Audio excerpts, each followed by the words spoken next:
Baik, Yang Mulia, kepada yang terhormat Ketua Pengadilan Jakarta Utara, CQ Majelis Hakim yang mengadili perkara nomor 119/B/2001 PN Jakarta Utara. Dengan hormat, sebelum kami sampaikan kepada pembelaan, perkenalkan kami sebagai penasihat hukum dari terdakwa Bambang Wijarmoko. Kami yang bertanda tangan di bawah ini: 1. Jan Ferdi Purba SH, 2. Robert C. Hajitorus SH, 3. Firmansyah SH. Selanjutnya,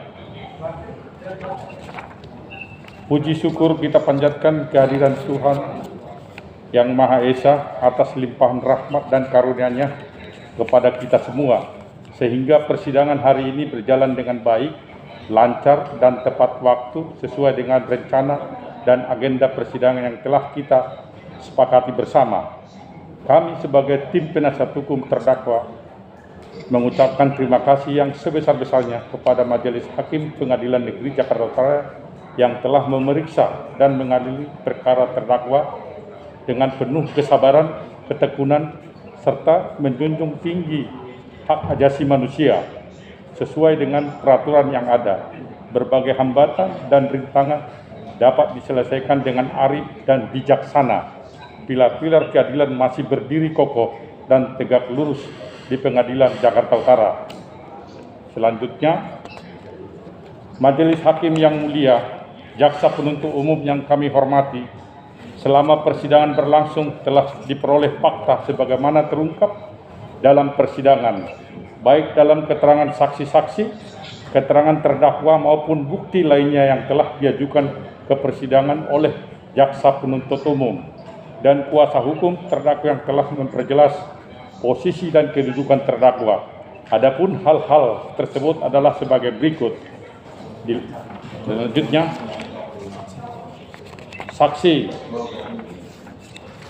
Saksi Muhadi yang beralamat Muara Angke, Blok 4, Empang, nomor 10, Fluid Penjaringan, memberikan keterangan di muka persidangan di bawah sumpah yang pada pokoknya sebagai berikut: bahwa saksi dalam keadaan sehat jasmani dan rohani, bahwa saksi membenarkan Bambang Wijarmoko adalah sebagai warganya yang beralamat di Muara Angke, Blok Empang, RT 010 RW 022, Kelurahan Fluid, Kecamatan Penjaringan, Jakarta Utara, bahwa keterangan saksi terdakwa baru menikah siri dan masih tinggal di rumah orang tua dan istri terdakwa tidak bekerja.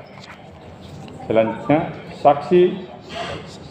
bahwa keterangan saksi terdakwa untuk menghidupi keluarganya dengan bekerja sebagai supir odong-odong, bahwa terdakwa baru sekali ini terlibat dalam kasus pidana dan dikenal baik di sekitar rumahnya sebelum tertangkap oleh pihak kepolisian.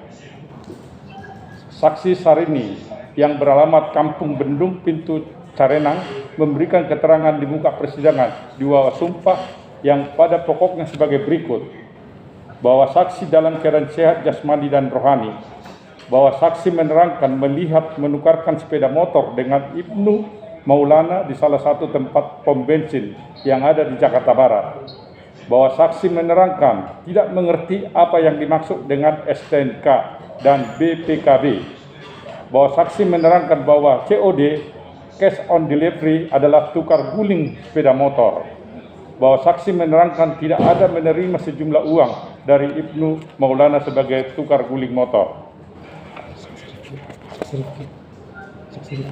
Saksi Rifki yang beramat Muara Angke, Blok Empang, nomor 26, Fluid Penjaringan, memberikan keterangan di muka persidangan di bawah sumpah yang pokoknya sebagai berikut: bahwa saksi dalam keadaan sehat jasmani dan rohani, bahwa saksi menerangkan bahwa terdakwa adalah supir odong-odong, bahwa saksi menerangkan bahwa pernah melihat sepeda motor Satria Fu milik terdakwa, bahwa saksi menerangkan tidak mengerti apa yang dimaksud dengan STK dan BPKB, bahwa saksi tidak mengerti apa itu COD, cash on delivery. Selanjutnya,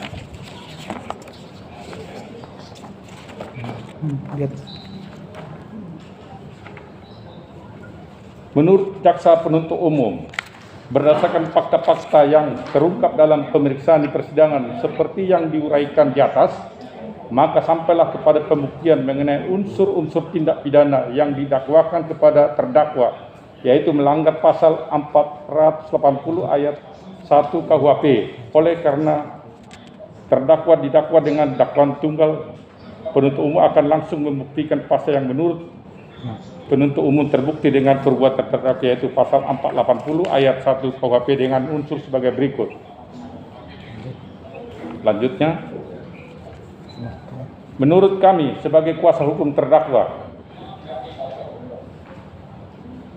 menurut fakta-fakta yang terungkap dalam pemeriksaan di persidangan dengan yang dihadirkan oleh saksi-saksi, maka berdasarkan dakwaan jaksa penuntut umum pasal 480 ayat 1 KUHP, karena sebagai sekongkol, barang siapa membeli, menyewa, menerima, tukar, menukar, gadai, menerima hadiah atau karena hendak mendapatkan untung, menjual, menukarkan, menggadaikan, membawa, menyimpan atau menyembunyikan suatu barang yang diketahuinya atau patut disangkakan diperoleh karena kejahatan.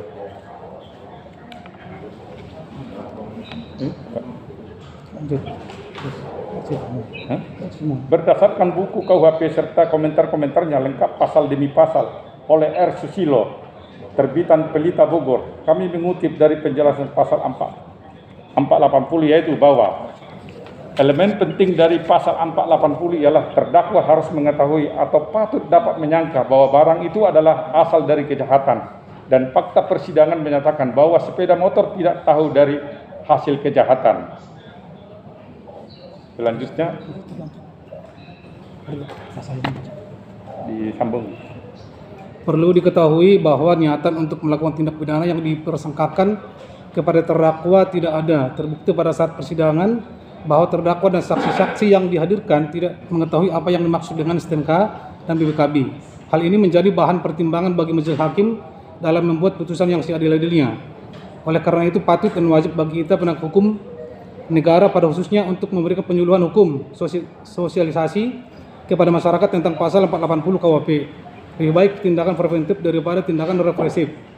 Di samping terdakwa kehilangan sepeda motor yang pernah dimilikinya atau barang rongsokan yang dijadikan hidup kembali.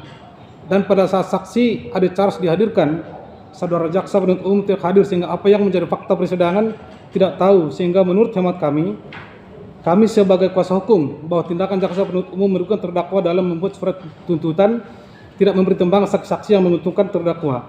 Bagaimana jaksa penuntut umum dalam membuat surat tuntutan tanpa mempertimbangkan fakta persidangan? Hal seperti ini bisa mencoreng lembaga kejaksaan yang tidak profesional dalam menjalankan tugasnya. Mohon menjadi catatan kepada majelis hakim berdasarkan surat dakwaan pada tanggal 21 Januari 2021 yang ditandatangani oleh jaksa penuntut umum atas nama Jenderal Dwi Arianto SH, dan surat tuntutan pada tanggal 10 Maret 2021 yang ditandatangani oleh jaksa penuntut umum atas nama Jenderal Dwi Arianto SH, dan pada saat pemeriksaan saksi ada charge bahwa jaksa penuntut umum saudara Jenderal Dwi Arianto tidak hadir di persidangan dan diwakilkan dengan rekan sesama jaksa saudara Mirna, yang mana saudari jaksa Mirna tidak ikut menangani perkara terdakwa. Dengan demikian terdakwa sangat dirugikan karena tidak mempertimbangkan saksi ada charge, karena jaksa penuntut yang menangani perkara quo tidak mendengar saksi yang menguntungkan terdakwa sebagai pertimbangan pembuatan surat tuntutan. Dalam hal ini saudara jaksa penuntut umum tidak profesional dalam menjalankan tugasnya. Demi asas kepastian hukum, kami memberikan kepercayaan kepada majelis hakim untuk menjatuhkan putusan yang berkeadilan serta berkemanusiaan. Menurut filsuf W.M. Wiepen yang dikutip oleh Sacipto Raharjo dalam bukunya Teori Hukum yang diterbitkan Genta Publishing pada halaman 172 sampai 173, bahwa makna dari segala hukum adalah keadilan, dan dari keadilan itulah muncul hukum yang mewajibkan. Adanya kandungan dalam keadilan dalam satu aturan menyebabkan muncul sifat mewajibkan dari peraturan. Jadi keadilan yang dimaksud Liu Pen adalah lebih dari satu sikap, yaitu sikap keadilan yang memperhatikan tugas dan kewajiban untuk mempertahankan dan mengembangkan peri kemanusiaan. Berdasarkan teori Liu Pen bahwa isi dari norma-norma itu bersifat kontekstual, berdasarkan ruang dan waktu yang wujudnya adalah keadilan yang berperi kemanusiaan.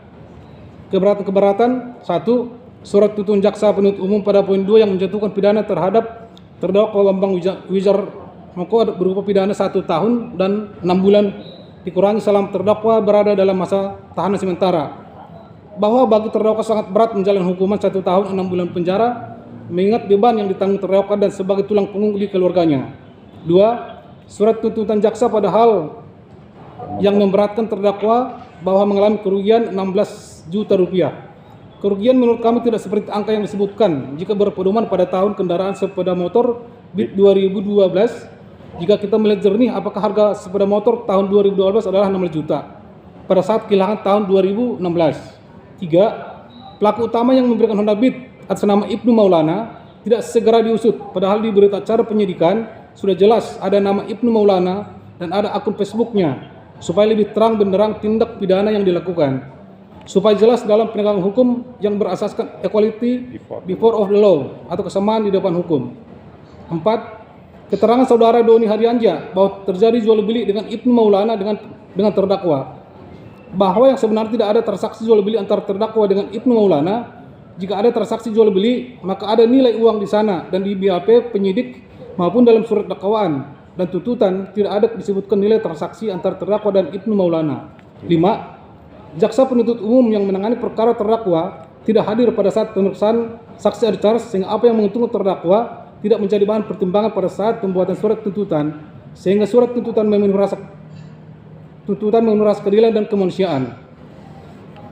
Kesimpulan dan permohonan bahwa berdasar uraian di atas dan fakta persidangan maka kami penasihat hukum terdakwa dapat menyimpulkan bahwa pasal 480 ayat 1 KUHP berdasarkan surat dakwaan dan surat tuntutan jaksa tidak terdapat elemen penting pada pasal tersebut. Elemen yang dimaksud adalah terdakwa harus mengetahui atau patut dapat menyangka bahwa barang itu asal dari kejahatan.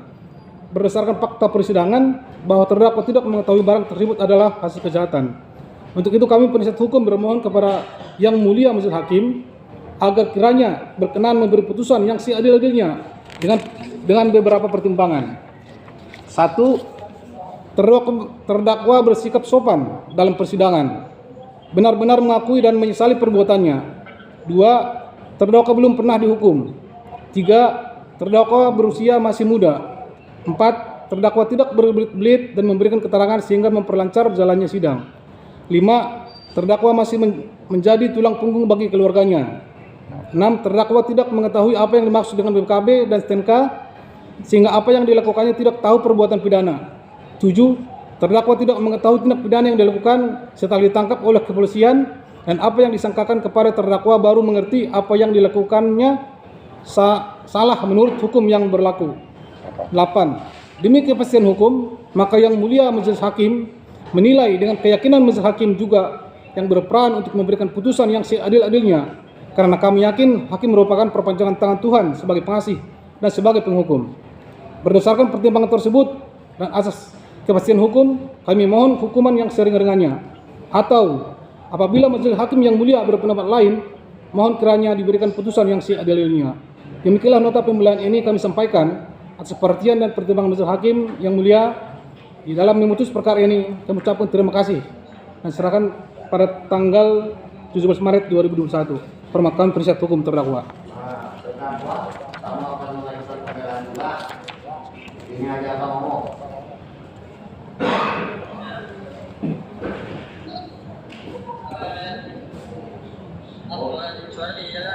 Mau ngomong apa kamu? Pembelaanmu apa coba? Selain dari penasihat hukum kan dari kamu. Pembelaannya apa coba?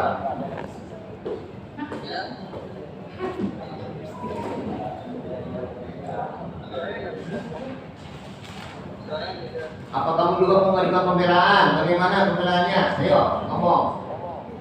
Apa permohonannya? Cukup.